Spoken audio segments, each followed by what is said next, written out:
Pastor Desi tadi udah bilang bahwa tema selama 2 bulan akan berbicara mengenai excellent. Akan berbicara mengenai sebuah hal yang jauh di atas rata-rata. Excellent itu berbicara. Pastor Arif minggu lalu udah khotbah dengan sangat luar biasa bicara mengenai excellent. Bicara mengenai di atas rata-rata. Dia berbicara mengenai Salomo dan Ratu Negeri Sheba. Saya sangat diberkati dengan apa yang beliau katakan. Dan pada pagi hari ini, pada kesempatan hari ini, yang menyaksikan online pun saya percaya dimanapun saudara berada, kita akan sama-sama belajar excellence dari seorang tokoh yang namanya Abraham. Tokoh yang gak asing buat kita, Abraham. Kalau saudara ada di sekolah minggu, jadi tokoh ini juga adalah salah satu tokoh yang adanya lagunya juga kan. Abraham punya banyak anak, anaknya banyak gitu. Datang lagu itu kan gitu, lagu sekolah minggu, banyak banget anaknya.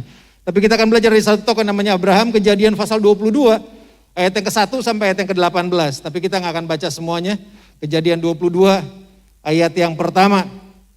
Bicara mengenai excellent dari hidup seorang yang namanya Abraham. Kejadian 22 ayat yang pertama. Setelah semuanya itu, Allah mencoba Abraham. Ia berfirman kepadanya, Abraham. Lalu sautnya, ya Tuhan. Nah yang menarik yang mau saya sodorin buat pada Bapak Ibu pada kesempatan hari ini yang offline maupun yang online adalah chapter ini, pasal ini dibuka dengan perkataan gini, setelah semuanya itu. Nah cerita mengenai Abraham itu dimulai dari Kejadian pasal yang ke-12. Itu untuk pertama kali nama Abraham itu muncul, Kejadian pasal 12. Tuhan berfirman, Tuhan panggil Abraham, keluar dari kota, dari sana keluargamu, pergi ke tempat yang akan kutunjukkan kepadamu, aku akan buat kamu menjadi bangsa yang besar. Kira-kira seperti itu. Itu Kejadian pasal 12 berbicara mengenai seperti itu. Nah kata setelah semuanya itu tuh sebenarnya menunjukkan bahwa dari Kejadian pasal ke-12 sampai Kejadian ke-22 itu ada begitu banyak hal terjadi dalam kehidupan Abraham. Salah satu yang kita sebutin tadi, waktu dia dipanggil keluar dari kotanya kemudian untuk mengikut Tuhan ke negeri yang Tuhan tunjukkan buat Abraham. Dan kemudian Tuhan akan melahirkan bangsa yang besar. Nah untuk Abraham pada saat itu berumur 75 tahun. Dan Tuhan memberikan janjinya buat Abraham bahwa lewat keturunannya bangsa-bangsa akan diberkati. Nah untuk Abraham ketika berumur 75 tahun dan dia mendapati melahirkan seorang anak, itu Abraham berumur 100 tahun. Itu membutuhkan 25 tahun ternyata. Enggak gampang loh, menunggu selama 25 tahun dari pertama dia menerima janjinya Tuhan, kemudian saat Ishak lahir itu 25 tahun. Alkitab tulis Abraham berumur 100 tahun dan Sarah itu istrinya berumur 90 tahun. Nah, begitu banyak hal terjadi itu dalam perjalanan seperti kayak begitu. Ada begitu banyak juga, ada beberapa kesalahan juga yang Abraham lakukan dalam kehidupannya selama 25 sampai 25 tahun lebih dalam perjalanannya. Kemudian di usia yang ke-99 tahun, kalau saudara baca nanti di rumah Kejadian 12 sampai 22 itu usia 99 tahun, 1 tahun sebelum Tuhan akan menggenapi janjinya, Tuhan bilang kepada Abraham begini, Abraham, namamu bukan lagi Abraham, tapi namamu akan menjadi Abraham. Abraham itu nama pertamanya itu sebutnya dengan Bapa yang terpuji arti namanya. Tapi Abraham itu berbicara mengenai Bapa banyak bangsa. Nah saudara perlu mengerti untuk orang yang menunggu 25 tahun mengenai seorang anak janjinya Tuhan. Gak gampang untuk hal tersebut dilakukan. Ketika dia mengubah, sebetulnya bukan begini. Bukan artinya Tuhan kemudian mengganti nama Abraham menjadi Abraham, enggak. Tuhan itu memanggil Abraham dari Abraham ya. Jadi dengan kata lain di dalam dirinya Abraham, itu ada Abraham. Itu gayanya Tuhan tuh. Itu bukan berarti kemudian Tuhan mengubah nama lu jadi A kemudian jadi B. Enggak, Tuhan itu memanggil nama Abraham yang sesungguhnya. So di dalam dirinya Abraham itu ada Abraham. Di dalam diri orang yang disebut dengan Abraham yang namanya Bapa yang terpuji. Itu ada sebuah identitas yang Tuhan taruh yang disebut dengan Abraham yaitu Bapa banyak bangsa. Nah saudara perhatikan. Kalau baca setelah itu bagaimana Tuhan mengganti namanya Yakub menjadi Israel. Itu jauh tuh. Yakub itu artinya penipu. Israel itu artinya pemenangnya Tuhan. Intinya kayak begitulah. Dari seorang Yakub kemudian menjadi seorang Israel, dari seorang penipu, kemudian menjadi seorang pemenangnya Tuhan. Kemudian Tuhan juga ganti nama pada Saulus yang berubah menjadi Paulus. Dan salah satu yang gak kalah fenomenal ya kalau di perjanjian baru Tuhan kan berkata gini buat Simon, nama kamu bukan lagi Simon. Nama kamu Petrus yang arti batu karang. Bukan berarti kemudian Tuhan mengganti namanya, enggak. Tuhan itu memanggil Petrus di dalam diri Simon. Tadi di dalam diri kita nih ada identitas yang sudah Tuhan taruh dalam diri kita. Itu poinnya. Ya nama saya sesuai KTP ada, tapi ada nama yang Tuhan berikan buat saya dan saudara. Sebelum kita dilahirkan ada nama itu, ada identitas itu yang Tuhan taruh dalam diri saya. Jadi ketika Tuhan bilang kepada Abraham, namamu bukan lagi Abraham tapi menjadi Abraham. Dia nggak ganti namanya Abraham, tapi dia panggil nama Abraham yang udah Tuhan taruh dalam dirinya. Dia panggil identitas itu, identitas Tuhan yang Tuhan taruh dalam dirinya. Yang dalam diri kita semua. Di dalam diri kita semua ada nama yang sudah Tuhan taruh dalam hidup kita. Ada identitas yang sudah Tuhan taruh dalam hidup saya dan saudara. Dan di nama yang Tuhan berikan buat saya dan saudara, itu terletak tujuan terbaik saudara. Itu terletak potensi terbaik saudara. Itu terletak masa depan terbaik yang Tuhan berikan dalam kehidupan saya dan saudara. If you want to be excellent, kalau saudara mau jadi excellent sama seperti Abraham, pelajaran pertama adalah gini, saudara perlu menghidupi apa yang identitas Tuhan yang Tuhan berikan dalam hidup saya dan saudara. Jelas, Abraham perlu untuk mengerti, hidupi sesuai dengan identitas yang Tuhan taruh dalam diri kita. Nama kita sesuai KTP kan ada, tapi Tuhan juga punya nama buat saudara. Makanya kan gereja kita selama bulan ini dan bulan depan, Pastor Arif dan minta buat kita semua untuk sama-sama rajin untuk WPDA. Iya. Kalau saudara nggak pernah baca identitas saudara dan tahu identitas kita di dalam Tuhan, saudara akan hidupi identitas kita berdasarkan apa yang ada di dunia di luar. No wonder hidupnya berantakan. Karena kenapa harus WPDA penting sih? Itu bukan program gereja buat saya. Dan buat kita semua itu bukan programnya gereja. Itu adalah kesempatan ketika kita bisa menghidupi identitas kita di dalam Tuhan. Siapa kita di dalam Tuhan. Karena ini loh yang didapetin. Semakin kita belajar untuk mengenal Tuhan. Semakin kita bisa mengenal siapa diri kita. Kenapa anak-anak tuh harus ada di sekolah minggu pada mereka waktu mereka masih kecil. Supaya ketika mereka belajar untuk mengenal Tuhan, mereka bisa mengenal diri mereka sendiri. Ada begitu banyak orang tua yang hidup hari ini gak pernah tahu siapa dirinya di dalam Tuhan. Kenapa? Karena gak pernah meluangkan waktu untuk duduk untuk kemudian mengenal Tuhan. Abraham tahu. Selama 25 tahun sebelum sampai kejadian 22 ini dia tahu bahwa dia menghidupi apa yang sesuai. Dia hidup sesuai dengan identitas yang Tuhan berikan dalam kehidupannya. Itu poin yang pertama kalau bicara mengenai excellence. Ada nama yang Tuhan taruh loh dalam diri saya dan saudara. Itu gak seberapapun dosa yang kita lakukan, nama itu tetap ada di sana. Selalu itu nama di sana. Ada di sana. Hidupi sesuai dengan apa yang identitas yang Tuhan beri dalam kehidupan saya dan saudara. Itu waktu Tuhan rubah nama Abraham, kemudian menjadi Abraham. Dari nama Bapa yang mulia, kemudian menjadi Bapa banyak bangsa. Itu disebut. Dan Alkitab kan tulis di usia 99 tahun tersebut, dan Sarah usianya 89. Alkitab tulis, Sarah itu udah mati haid. Punya pengertian Sarah itu udah menopause. Iyalah, udah nenek-nenek usia 90 tahun. Dan kalau pelajaran kesehatan atau pelajaran biologi kan tahu, kalau udah seorang wanita masuk masa menopause kan udah nggak ada, itu sebetulnya kan berbicara udah nggak ada sel telur lagi yang berproduksi. Kalau nggak ada sel telur berproduksi kan udah nggak mungkin terjadi anak, terjadi pembuahan. Betul nggak Ibu? Kecuali kalau hari ini saudara pakai teknologi dengan bayi tabung, itu berbeda. Tapi zaman itu kan nggak ada bayi tabung. Tabungnya aja nggak ada, apalagi bayinya gitu pakai tabung. Nggak ada. Nah, Alkitab tuliskan waktu itu, tulis bahwa Sarah itu udah nggak memungkinkan untuk hamil. Karena udah mati haid, udah menopause. Tapi saya harus beritahu buat saya dan saudara, ini yang saya impresi buat saya secara pribadi dan buat keluarga yang dapat. Janji Tuhan itu bekerja melampaui keterbatasan manusia. Halo? Jelas. Janji Tuhan itu bekerja melampaui keterbatasan manusia. Ketika dunia bilang gak mungkin, bagi Tuhan itu mungkin. Ketika dunia itu berkata itu mustahil, bagaimana mungkin orang udah gak produksi sel telur kemudian bisa melahirkan anak. Bagi dunia itu gak mungkin, tapi bagi Tuhan itu adalah mungkin. Sangat. Saudara meyakini hal itu? Kalau bagi dunia mungkin mustahil, bagi Tuhan kan gak ada yang mustahil.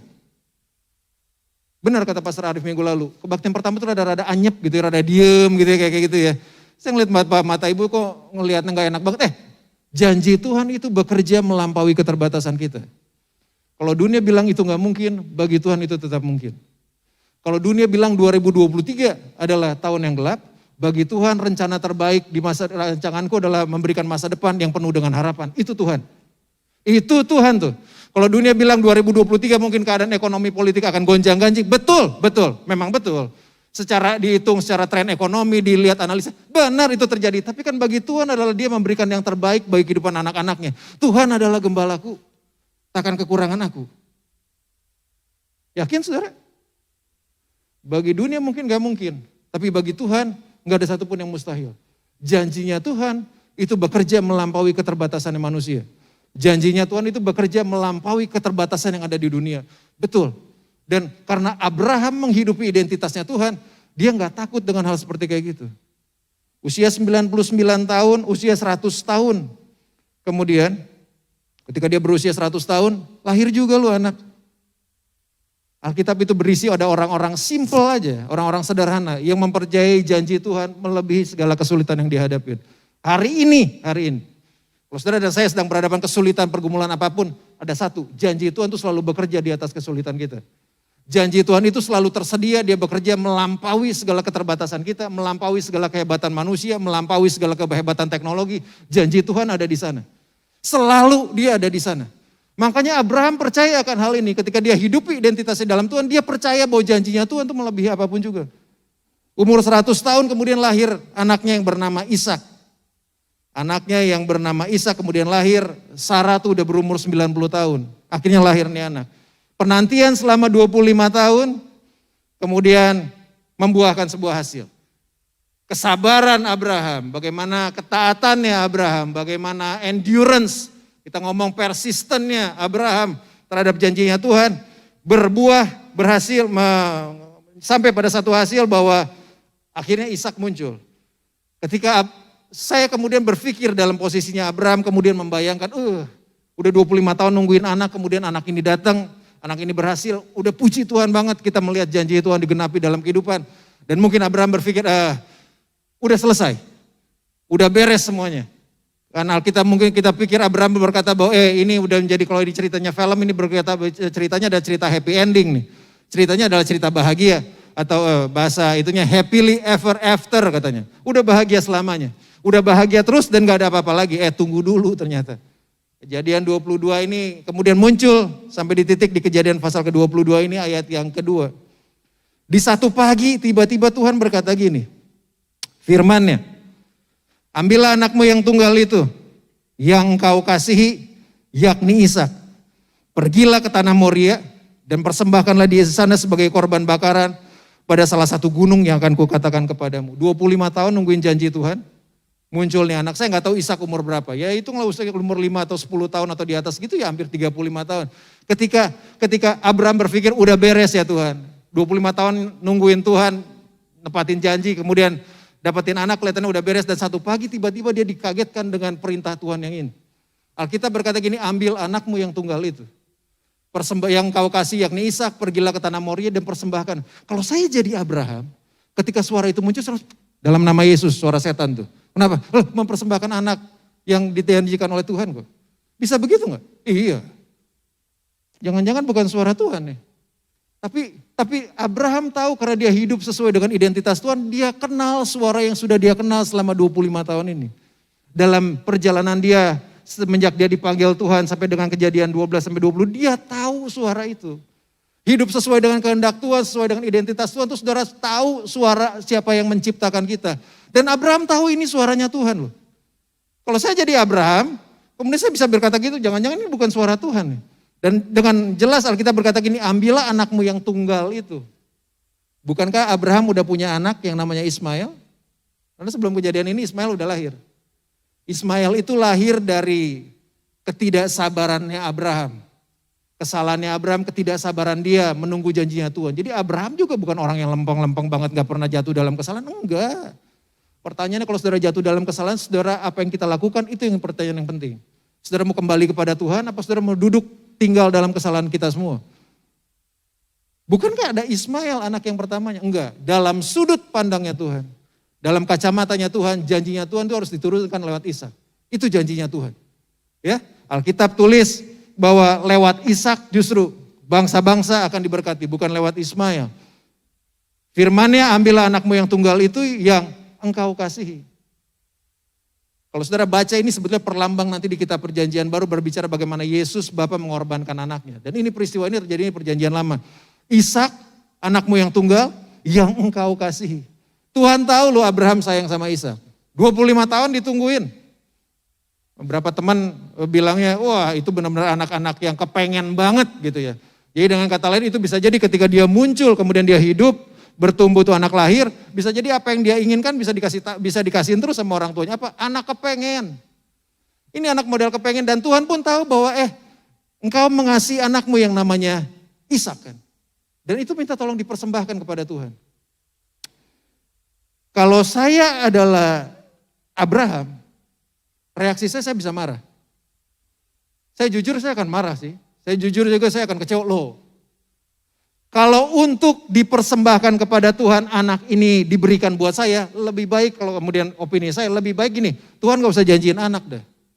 Iya, loh kalau ujung-ujungnya ketika 25 tahun kemudian anak ini lahir dan ujung-ujungnya ini dipersembahkan kepada Tuhan, kita di PHP ini. Kita dikasih janji-janji palsu doang, loh Tuhan lebih baik gak usah dikasih anak. Supaya kita gak merasakan betapa sakitnya ketika anak itu kan dikembalikan lagi kepada Tuhan. Loh iya, reaksi Abraham harusnya marah. Reaksi Abraham bisa menjadi kecewa. Reaksi saya harus bisa begitu loh. Kalau saudara, ya kita baca ceritanya karena kita tahu ujungnya ada di mana. Tapi waktu saudara Abraham ada di situ, dia gak tahu ujungnya ada di mana. Ketika Alkitab berkata, Tuhan berkata, tolong persembahkan anakmu. Enggak begitu, Abraham tahu bahwa nanti kejadian akhirnya akan begini. Enggak. Reaksi kita bisa marah, reaksi kita bisa kecewa, tapi Abraham enggak. Karena dia tahu itu yang saya bilang tadi. Karena dia hidupin identitas dia di dalam Tuhan, dia tahu janjinya Tuhan. Dia lakukan loh. Ambil anakmu yang kukasihi, anakmu yang tunggal itu yang kau kasih ya, Ishak, pergilah ke tanah Moria dan persembahkanlah dia di sana sebagai korban bakaran kepada salah satu gunung yang akan kukatakan kepadamu. Kalau reaksinya kita bisa marah, reaksi Abraham enggak. Yang ketiga ayatnya berkata gini nih. Keesokan harinya pagi-pagi bangunlah Abraham. Kalau saya jadi Abraham, oke, saya mentaati Tuhan. Kita berkata gini, keesokan harinya pagi-pagi bangunlah Abraham. Ia memasang pelana keledainya, memanggil 2 orang bujangnya beserta Ishak anaknya. Ia membelah juga kayu untuk korban bakaran itu, lalu berangkatlah ia pergi dan ke tempat yang dikatakan Tuhan kepadanya. Kalau saya jadi Abraham kemudian kita setuju dengan apa yang Tuhan ngomong, saya nggak akan pagi-pagi untuk mempersiapkan diri. Kalau bisa saya tunda. Boleh nggak Tuhan 40 tahun lagi? Supaya saya bisa jalanin waktu bersama-sama dengan anak. Tapi Abraham enggak. Ketaatan yang dia lakukan, karena dia tahu identitasnya di dalam Tuhan, itu pada poin yang kedua bahwa ketaatan adalah sebuah harga mutlak. Taat pada firman Tuhan, taat pada perintah Tuhan itu adalah harga mati. Itu gak bisa ditawar. Dan Abraham lakukan. Keesokan harinya pagi-pagi. Kalau saya keesokan harinya bisa malam-malam kali. Kenapa? Kalau bisa ditunda Tuhan. Karena ini gak enak banget nih. Memberikan apa yang kita kepengen ke tangan Tuhan gitu. Susah. Ngomongnya gampang. Betul, berdiri di mimbar ini ngomongnya gampang. Tapi prakteknya kan susah. Tapi Abraham memberikan sebuah contoh. Ketika esokan harinya pagi-pagi bangunlah Abraham. Taat pada Tuhan adalah harga yang mutlak. Abraham gak tunda. Tapi Abraham melakukan dengan secepat-cepatnya. Abraham melakukan dengan seperti yang Tuhan inginkan. Seperti itu pula yang Abraham lakukan dalam kehidupan. Taat pada Tuhan adalah harga mutlak. Ketaatan bukanlah ketaatan tanpa dilakukan. Alkitab tuliskan, lalu berangkatlah Abraham dan pergi ke tempat yang dikatakan Allah kepadanya. Saya kalau bicara apa Kejadian 22 tuh ada satu nasihat yang dibilang sama kakak rohani, ayah rohani saya waktu masih SMA. Daniel Alexander tuh satu kali pernah bilang buat saya beberapa belas tahun yang lalu dan gak pernah lupa. Dia cuma bilang hal yang sangat simpel. Dek, dalam hidup itu ada 2 ujian yang Tuhan izinkan terjadi dalam hidup. Yang pertama tuh ujian kekudusan. Itu ujian yang pertama kata dia. Dan gak akan pernah lepas dari 2 ujian ini. Yang pertama itu ujian kekudusan. Yang kedua itu ujian kasih. Dan dia kasih ayat ini buat saya. Berapa belas tahun yang lalu sementara duduk lagi curhat lagi, duduk lagi ngobrol minta pendapat. Dia kasih ayat ini dan setiap kali kembali pada ayat ini. Saudara perlu mengerti. Only 2 things. Cuman ada 2 tes yang Tuhan izinkan terjadi dalam hidup saya dan saudara selama dalam perjalanan di dunia. Yang pertama adalah ujian kekudusan. Yang kedua adalah ujian kasih. Dan ini berlaku dalam Abraham. Ini berlaku dalam Abraham. Ketaatan bukanlah ketaatan tanpa dilakukan. Ujian yang dilakukan yang terjadi pada Abraham adalah ujian kasih. Saudara pikir Tuhan kepengen Ishak dikorbankan? Enggak. Darahnya Ishak tuh darah berdosa. Dia nggak sanggup untuk hapus dosa manusia. Walaupun itu menjadi gambaran nanti apa yang Yesus lakukan berapa ribuan tahun yang lalu. Enggak, Tuhan nggak kepengen Ishaknya. Tuhan pengen hati Abrahamnya. Karena Alkitab tadi kan bilang bagaimana Abraham mengasihi Ishak. Tuhan, kita tuh lebih sering mencintai berkatnya Tuhan lebih daripada Tuhan sang pemberi berkat. Di titik-titik itu seperti itulah ujian kasih itu diperlukan. Ujian itu dipercayakan, bukan dipercaya, ya dipercayakan, diizinkan Tuhan terjadi dalam hidup saya dan saudara. Bukan untuk menjatuhkan saya. Bukan untuk menjatuhkan kita, tapi ujian itu dilakukan untuk memurnikan karakter saudara supaya ke depan kehidupan kita akan berjalan lebih excellent. Karena setelah peristiwa kejadian 22 ini, saudara gak akan pernah dengar lagi cerita mengenai Abraham dengan ujian-ujian yang lain, enggak. Setelah kejadian ini kemudian dia bercerita tentang bagaimana nanti Abraham akan meninggal aja, udah. Tuhan minta Ishak bukan karena Tuhan kepengen anaknya, Tuhan kepengen hati Abraham. Ayat yang keempat, ketika pada hari ketiga Abraham melayangkan pandangannya, kelihatanlah kepada tempat itu dari jauh. Ayat yang kelima, kata Abraham kepada bujangnya, tinggallah kamu di sini dengan keledai ini. Aku beserta anak ini akan pergi ke sana. Kami akan sembahyang, sesudah itu kami kembali kepadamu. Hebat. Abraham tahu bahwa dia akan mempersembahkan Ishak. Jadi dia pergi bersama dengan bujangnya. Di satu titik udah 3 hari bujangnya ditinggalin, kemudian Abraham berjalan dengan Ishaknya. Tapi di titik perjalanan itu berkata begini nih, tinggallah kamu di sini dengan keledai ini kepada bujangnya, aku beserta anak ini akan pergi ke sana. Kami akan sembahyang. Sesudah itu apa? Saya akan kembali. Kami akan kembali kepadamu. Loh, bukankah Abraham tahu ketika di gunung itu Abraham akan mempersembahkan Ishak? Yang pulang kan sendirian harusnya. Yang kembali kan harusnya sendirian, bukannya kami dong. Karena bahasa Inggrisnya juga berkata bahwa kami. Kan cuma satu harusnya. Kalau ayatnya ini harusnya berkata gini, tinggal kamu di sini dengan keledai ini, aku beserta ini akan pergi ke sana, kami akan sembahyang, sesudah itu aku akan kembali. Enggak. Abraham tahu, kalau Tuhan udah buka pintu, enggak ada satupun yang bisa tutup. Kalau Tuhan udah tutup pintu, enggak ada satupun yang bisa buka.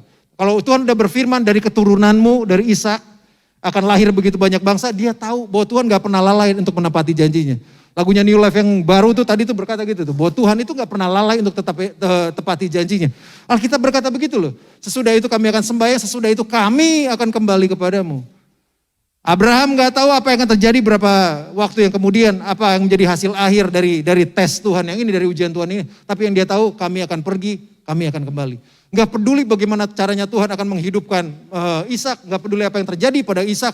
Yang pasti kalau kami pergi sembahyang mentaati kehendak Tuhan, kami juga akan kembali. Kenapa Abraham begitu cepat bisa mentaati Tuhan? Dan begitu bisa dengan yakin bahwa Ishak akan kembali. Walaupun itu adalah perintah di mana Ishak harus dipersembahkan kepada Tuhan. Kejadian pasal yang ke-15 ayat yang pertama, sebelum cerita ini muncul, ada firman Tuhan yang berbicara buat Abraham, berkata gini, Kejadian 15 ayat yang pertama. Kemudian datanglah firman Tuhan kepada Abraham, namanya masih Abraham. Dalam suatu penglihatan, janganlah takut Abraham, akulah perisaimu, upahmu akan sangat besar. Nah, kata upahmu akan sangat besar, itu di terjemahan bahasa Inggrisnya gak dibilang bahwa akulah perisaimu dan upahmu akan sangat besar. Enggak, bahasa Inggrisnya tuh ditulis begini. Di New King James Version-nya berkata gini. After this thing, the word of the Lord came to Abraham in a vision saying, do not be afraid, Abraham. I am your shield, kata Tuhan. Akulah adalah shieldmu, aku adalah perisaimu. Dan sebelumnya dia berkata gini, I am your exceedingly great reward. Alkitab bukan berkata kemudian akulah perisaimu, kemudian upahmu akan sangat besar. Tuhan lagi berkata gini buat Abraham, aku adalah perisaimu dan akulah upahmu yang sangat besar. Tuhan sedang menunjuk dirinya loh. Tuhan sedang menunjuk pribadi, aku ini adalah upahmu. Bukan karena upah pekerjaanmu, aku adalah upahmu. Jadi saya bisa dengan yakin kenapa Abraham bisa dengan cepat untuk mentaati Tuhan, bisa dengan begitu yakin percaya Ishak akan kembali. Karena dia tahu Tuhan udah berjanji, aku adalah upahmu. Bahwa Tuhan sendiri sang pemberi berkat yang menjanjikan bahwa dia adalah upahnya Abraham. Jadi Abraham gak pernah takut. Abraham bisa dengan yakin bahwa Ishak juga akan kembali setelah dipersembahkan bagaimanapun caranya. Kenapa? Karena yang dia pegang bukannya berkatnya, yang dia pegang pemberi berkatnya. Yang dia pegang bukan kesembuhannya, yang dia pegang adalah pemberi kesembuhannya. Yang dia pegang, yang Abraham pegang bukan mujizatnya, tapi yang Abraham pegang adalah pemberi mujizatnya. Itu sebabnya Alkitab berkata gitu, bahwa Abraham dengan cepat kemudian dia mentaati Tuhan. Ayat yang ke-9. Sampailah mereka ke tempat yang dikatakan Allah kepadanya. Lalu Abraham mendirikan mezbah di situ, disusun nyala kayu, diikatnya Ishak anaknya itu dan diletakkannya di mezbah di atas kayu api. Ayat yang ke-10. Sesudah itu Abraham mengulurkan tangannya lalu mengambil pisau untuk menyembelih anaknya. Ayat yang ke-11. Tetapi berserulah malaikat Tuhan dari langit kepadanya, Abraham, Abraham. Sahutnya, ya Tuhan. Perjalanan mereka berdua dari Abraham dengan Ishak setelah meninggalkan bujangnya, kemudian mereka sampai di titik di mana Tuhan suruh untuk Ishak dipersembahkan. Dan Abraham melakukan seperti apa yang Tuhan mau loh. Saya nggak bayangin apa yang Ishak lakukan. Kalau dia ada dalam posisi seperti kayak gitu, apa yang terjadi sih nggak pernah, karena memang nggak ditulis oleh Alkitab. Tapi Abraham melakukan seperti yang Tuhan mau. Dia dirikan mezbah, disusun nyala kayu, diikatnya Ishak anaknya itu dan diletakkan di atas mezbah di kayu api. Dan kalau saudara baca di ayat-ayat sebelumnya, Alkitab itu berkata gini, demikianlah Abraham dan Ishak berjalan bersama-sama. Saudara bayangin, dalam jangka waktu beberapa jam kemudian Abraham tuh akan mempersembahkan Ishak. Itu betapa hancur hati seorang bapak tuh. Iya. 2 kali ditulis di Alkitab berkata gini, demikianlah keduanya. Maksudnya Abraham dan Ishak berjalan bersama-sama. Bahkan Ishaknya sempat nanya, kita udah siapin semuanya, kok dombanya gak ada sih Pak? Oh, Tuhan akan menyediakan dombanya. Sebegitu yakin Abraham akan janjinya Tuhan. Walaupun dia gak mengerti apa yang sedang terjadi, tapi dia meyakini, dia pegang janjinya Tuhan. Itu janji yang sama yang Tuhan ngomong 25 tahun yang lalu dalam kehidupan Abraham. Itu janji yang sama yang Abraham pegang sampai pada saat ini. Saudara berjalan mendapati bahwa anak kita akan kemudian pergi aja. Untuk mungkin sekolah keluar kota beberapa bulan, beberapa tahun. Itu aja kan perasaannya udah mixed feeling tuh. Udah perasaannya udah campur aduk kayak gimana. Anak saya cuma kuliah ke Depok Pak, Bu. Untuk melihat dia naik ke kereta untuk ke Depok aja itu perasaan bapak gitu ya. Kayak gitu, aduh kalau bisa gue temenin dia. Tapi kan gak bisa. Kenapa? Karena dia punya perjalanannya sendiri. Tapi itu kan berjalan berdua. Dan ini bukan perjalanan kemudian dia mau Ishak mau ke kampus atau mau kuliah. Enggak, dipersembahkan. Tapi itu yang saya bilang tadi, Abraham sangat yakin bahwa janjinya Tuhan. Abraham sangat yakin akan perkataan yang Tuhan sampaikan dalam kehidupannya.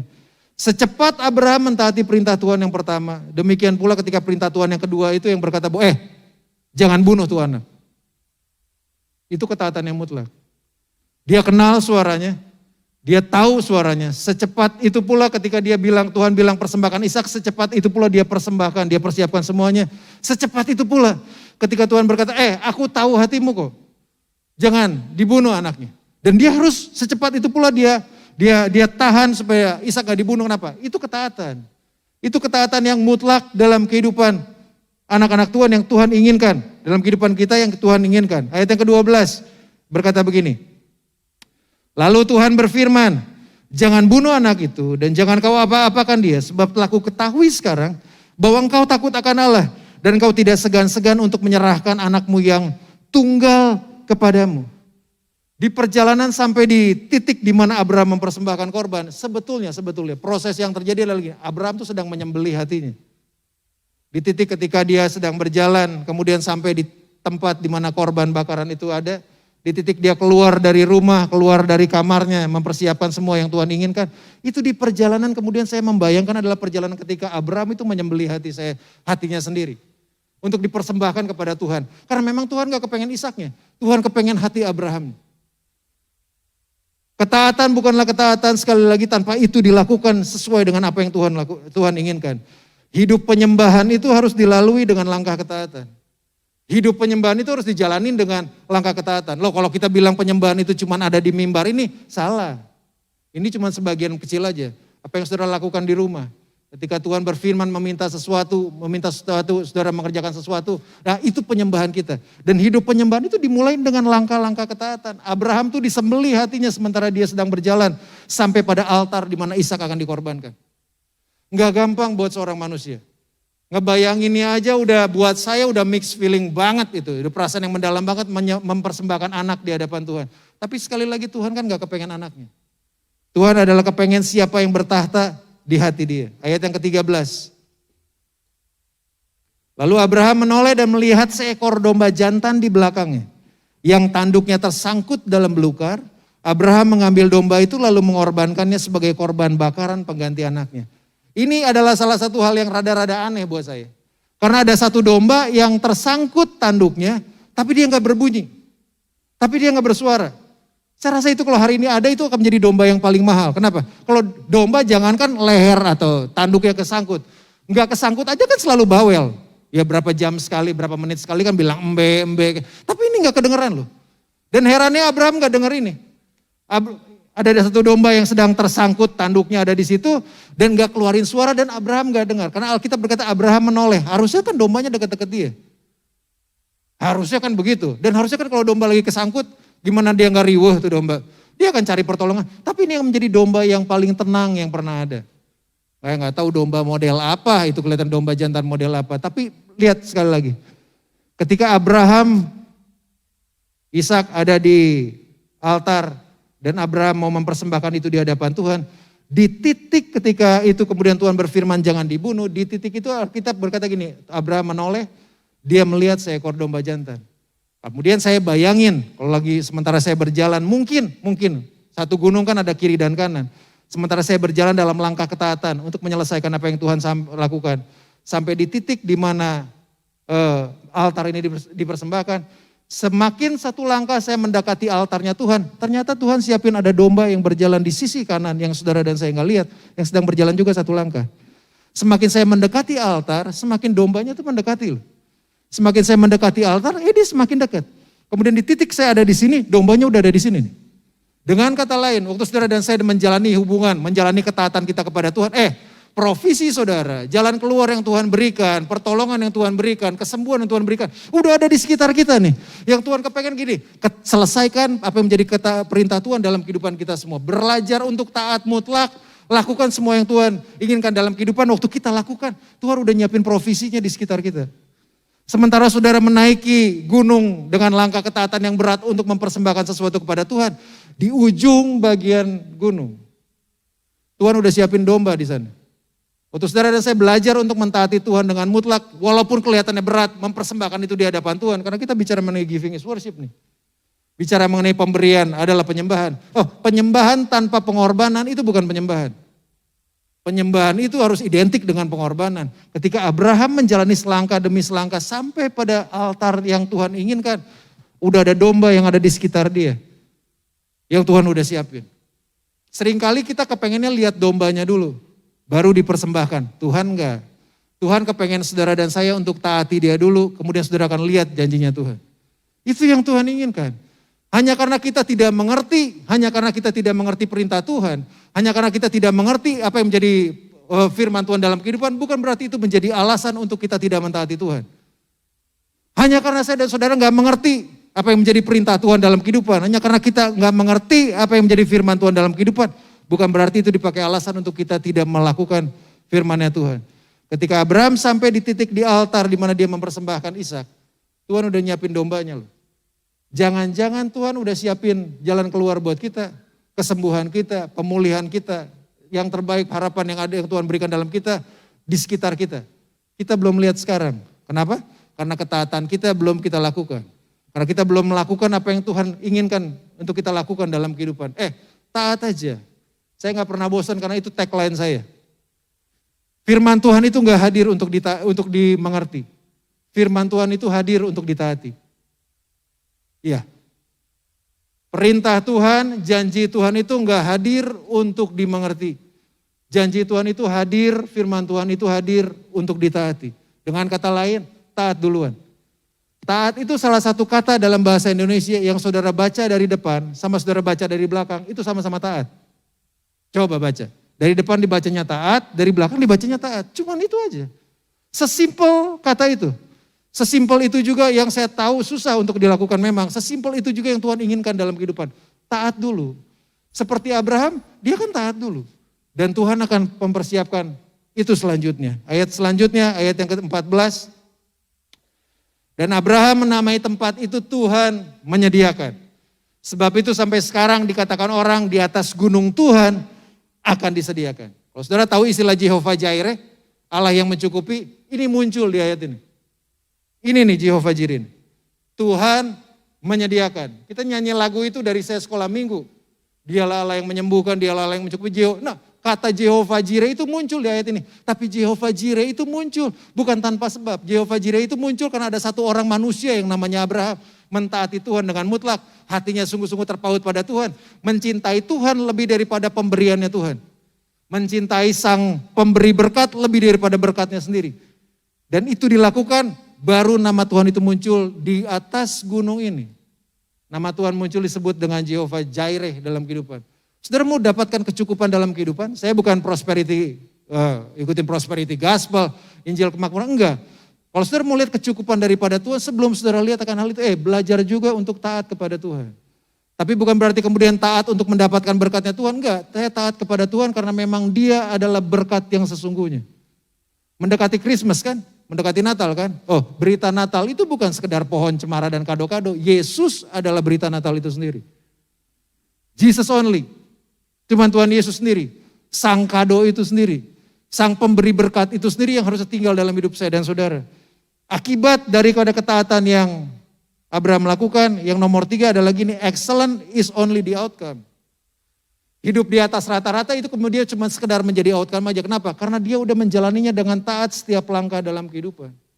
Di atas gunung ini, kata Tuhan, Tuhan akan mencukupi segala kebutuhan kita sementara kita mempersembahkan hati hidup kita yang terbaik yang kita miliki kepada Tuhan. Apa sih Ishak saudara? Siapa Ishak saudara? Apa yang menjadi Ishak dalam kehidupan saya dan saudara? Bahasan simpelnya adalah gini lah. Apa yang saudara pegangin hari ini terus erat. Sambil berkata Tuhan yang lain boleh diambil, kalau yang ini jangan. Itu Ishak saudara. Itu bisa bicara mengenai keluarga, itu bisa bicara mengenai anak, itu bisa bicara mengenai istri, itu bisa bicara mengenai materi, kekayaan yang saudara miliki, itu bisa bicara mengenai keberhasilan saudara. Itu juga bisa bicara mengenai kegagalan saudara. Tuhan berkata gini, give it to me. Persembahkan itu kepada Tuhan. Bukan semata-mata dia kepengen itunya, enggak. Dia kepengen hati kita cuma satu yang bertahta yang namanya Yesus Kristus Tuhan. Bukan yang lain. Abraham mendapati akan hal ini. Apa yang kita lakukan ketika kita menunggu janjinya Tuhan. Itu kalau anak-anak sekarang bilangnya adalah itu ujian tengah semesternya. Itu ujian midtestnya tuh. Dari Abraham pasal ke-12 sampai dengan pasal yang ke-22 dia melewati begitu banyak hal dalam kehidupan. Apa yang kita lakukan waktu kita menunggu janji Tuhan itu sebuah ujian juga. Ujian kesabaran. Saya bilang itu adalah ujian midtest lah, ujian tengah semester. Tapi apa yang kita lakukan ketika Tuhan minta apa yang dia janjikan buat kita, itu ujian final test. Itu ujian akhirnya. Dan hidup ini kan serangkaian ujian. Saudara hanya bisa naik ke kelas 2 kalau saudara bisa lulus ujian kelas 1. Kita akan lolos tingkat selanjutnya karena apa? Karena kita udah menyelesaikan tingkat yang sebelumnya. Apa yang kita lakukan waktu kita menunggu janjinya Tuhan, itu sama seperti ujian tengah semester. Tapi ujian final testnya akan datang. Ketika Tuhan, apa yang kita lakukan ketika Tuhan sepertinya meminta apa yang dia janjikan buat diri kita. Listen, kalau dia minta apa yang dia janjikan bukan karena dia gak peduli. Bukan karena dia gak cinta. Dia cuma kepengen hati kita cuma terpaut kepada dia. Dia cuma kepengen hati kita tetap dipersembahkan dalam kehidupannya. Karena siapa yang bertahta dalam hati kita, dialah yang akan memerintahkan kehidupan saya dan saudara. Sekali lagi, siapa yang memerintah dalam hati kita, itulah yang memerintah hidup, perkataan, pikiran, perbuatan kita. Tuhan kepengen dia ada di sana. Tuhan sangat kepengen dia ada di sana. Ishak bisa berbicara mengenai siapapun. Ishak bisa berbicara mengenai apapun. Yang enggan kita lepaskan kepada Tuhan. 1 Samuel pasal yang ke-15, ayat yang ke-22. Ini ayat terakhir saya buat saudara. Satu kali Samuel berkata kepada Saul, ini kisah Samuel sebelum Daud dipilih, jadi Samuel sedang berbicara kepada Saul, tapi sangat related apa yang dialami dengan Abraham. Tapi jawab Samuel, apakah Tuhan itu berkenan kepada korban bakaran dan korban sembelihan? Apakah Tuhan itu berkenan kepada pelayanan saudara? Apakah Tuhan itu berkenan kepada persembahan kita, perpuluhan kita dengan apa yang kita lakukan pada Tuhan? Apakah Tuhan itu berkenan kepada korban bakaran dan korban sembelihan? Sama seperti kepada mendengarkan suara Tuhan? Sesungguhnya mendengarkan lebih baik daripada korban sembelihan, memperhatikan lebih baik daripada lembak domba jantan. Bahasa Inggrisnya tuh dikatakan dengan sangat bagus. Kata mendengarkannya bukan to listen, tapi to obey. Tuhan sedang berkata gini, apakah Tuhan itu berkenan kepada persembahan saudara, perpuluhan saudara, pelayanan saudara, apa yang saudara lakukan? Sama seperti mentaati suara Tuhan. Sesungguhnya mentaati lebih baik daripada semua pelayanan, semua persembahan, semua apapun yang saudara lakukan. Memperhatikan, mentaati dengan sangat seksama itu lebih baik daripada lemak domba jantan. Bagi Tuhan, ketaatan kita itu sangat berarti. Karena waktu kita mentaati Tuhan, kita sedang menyatakan posisi Tuhan tuh di hati saya loh. Siapa Tuhan dalam hidup saya, saudara. No wonder Abraham disebut dengan the friend of God. Sahabatnya Tuhan. Bukan karena Tuhan tanpa sebab lakukan itu, karena hidupnya Abraham, ketaatannya Abraham, menyerahkan apa yang dia kasih, itu yang berbicara. Itu yang menyebabkannya dia disebut dengan the friend of God. Sahabatnya Tuhan. Waktu saya dan saudara meletakkan Ishak kita di mezbahnya Tuhan. Tuhan udah berikan domba jantan di sekitar saudara. Tapi yang paling penting Tuhan tahu siapa yang sedang berposisi bertahta dalam hati kita. And then, kalau kayak begitu, excellent bukan sesuatu yang harus dikejar dalam kehidupan. Enggak, excellent itu cuma hasil daripada ketaatan kita. Proses yang kita jalani dalam kehidupan untuk mentaati Tuhan dalam hidup. Pas saya udah pernah cerita ini beberapa tahun yang lampau. Mungkin udah sekitar 10 tahun yang lalu. Saya akan tutup dengan ini karena ini berbicara banyak buat saya dan buat istri saya. 2003 Agustus, dokter menyatakan kami, bukan saya hamil, istri saya hamil. Bukan aneh banget kalau kami hamil. Istri saya kemudian hamil setelah menikah hampir 1,5 tahun lah ya. 1 tahun lah kemudian Agustus 2003 di dokter kasih tahu bahwa kita hamil. Kita hamil lagi, sorry. Istri saya hamil, bahasanya kayak gitu kan. Istri saya hamil dan itu senang banget kan. Karena saya ingat waktu ulang tahun ibu saya itu bulan Agustus. Ulang tahun ibu saya ulang tahun di bulan Maret, ibu mertua saya ulang tahun, mama cuma berkata gini, Dek, mama tuh gak kepengen kado apa-apa. Mama tuh cuma kepengen cucu, kata dia. Loh kalau kepengen kado kan sudah bisa beli di pasar Bogor, masa cucu dibeli di pasar Bogor saya pikir. Itu harus bisa dilakukan dengan doa dan puasa saya pikir itu lagi gitu. Kemudian Agustus hamil, istri saya hamil, kemudian kita konsultasi ke dokter. Nah ada 1 atau 2 bulan setelah itu sementara kami konsultasi ke dokter, saya ingat itu hari Kamis. Saya masih kerja di Jakarta pulang, anterin dia ke dokter, sementara dia masuk jam 9:30 malam. Masuk rumah sakit, antriannya malam, kemudian dia masuk, dokternya masuk, periksa. Saya duduk di ruang tunggu, enggak di ruang tunggu, maksudnya di ruang meja dokternya itu. Kemudian ketika keluar, istri saya mukanya udah berbeda seperti ketika dia masuk. Dia bilang, dia apa-apain dokter nih, kelihatannya ngapain masuk dokter. Kemudian dokternya bilang ini, Pak, ada kemungkinan anak Bapak ini enggak ada. Lah lu kan dokter yang sama yang bilang 2 bulan yang lalu anak gua ada. Nah tolong dijelaskan Pak, saya kan bodoh banget tentang kedokteran. Nah ini disebut dengan hamil anggur katanya ya. Ibu-ibu tahu hamil anggur jadi kantong kandungannya, rahimnya membesar tapi gak ada anaknya di dalamnya. Oh ya? Iya. Itu hari Kamis untuk memastikan Bapak hari Selasa datang ke tempat saya di klinik untuk ngecek. Loh saya kan gak perlu nunggu hari Selasa untuk kayak begitu. Pulang ke rumah jam 11, setengah 12 malam, ya itu apalagi hujan rintik-rintik. Wah itu udah mellow banget gitu keadaannya, udah hujannya rintik-rintik. Udah hujan kami pulang, tapi di tengah jalan sampai ke rumah itu hancur loh. Saudara bayangin gak anak yang dinanti-nantikan, kita udah kasih tahu ke semua orang, kita akan punya anak. Bukan sekedar kita ya gak terlalu jadi peduli, tapi apa yang udah kita kepengen dalam hidup.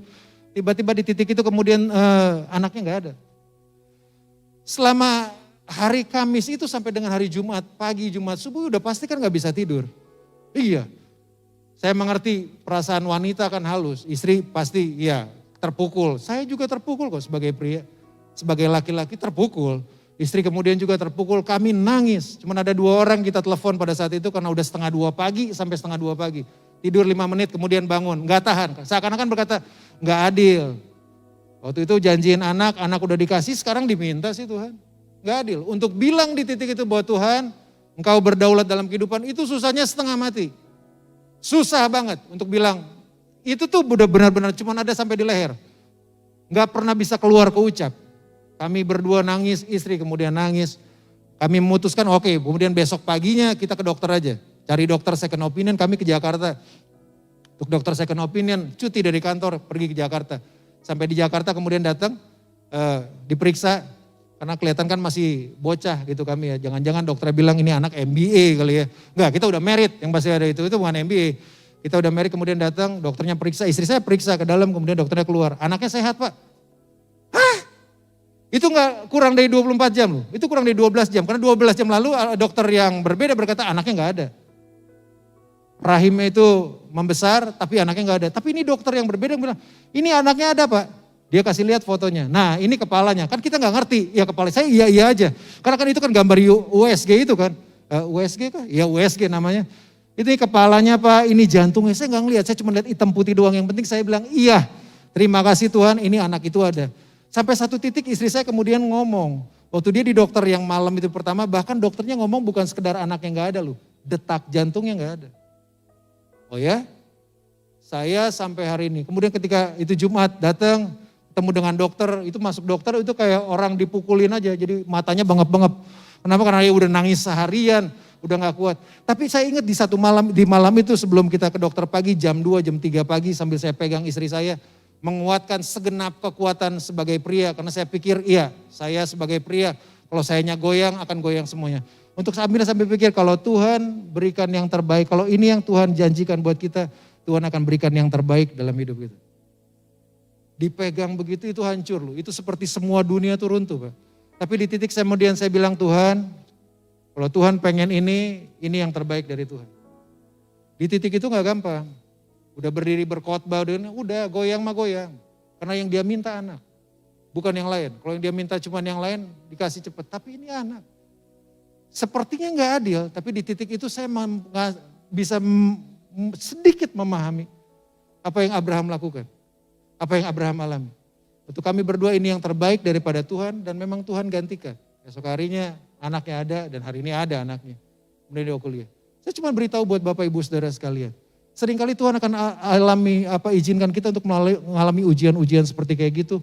Bukan karena Tuhan kepengen anak saya, bukan karena Tuhan kepengen Ishak atau Tuhan kepengen ini. Tuhan kepengen hati kita apakah tetap terpaut pada dia. Apakah deep inside di dalam hati kita, apakah duit yang ada di sana atau memang Tuhan yang ada di sana. Karena siapa yang memerintah dalam hati kita itu akan memerintah dalam hidup saya dan saudara. Ya, mari bangkit berdiri sama-sama Bapak Ibu Saudara sekalian. Sebentar kita akan selesaikan ibadah kesempatan yang pertama ini. Mari, saya nggak tahu apa yang sedang menjadi Ishak saudara nih pada pagi hari ini. Yang nonton juga secara online, saya nggak tahu Ishak saudara apa. Tapi tetap Tuhan kepengen itu diletakkan di mezbah Tuhan. Supaya Tuhan sendiri yang memerintah dalam hidup kita. Supaya Tuhan aja yang memerintah dalam hidup kita. Karena kalau bukan Tuhan yang memerintah dalam hidup kita, ada yang lain yang sedang memerintah. Kalau Tuhan yang memerintah dalam kehidupan saya dan saudara, hidup saudara dan saya akan dibawa naik, bukan menjadi turun.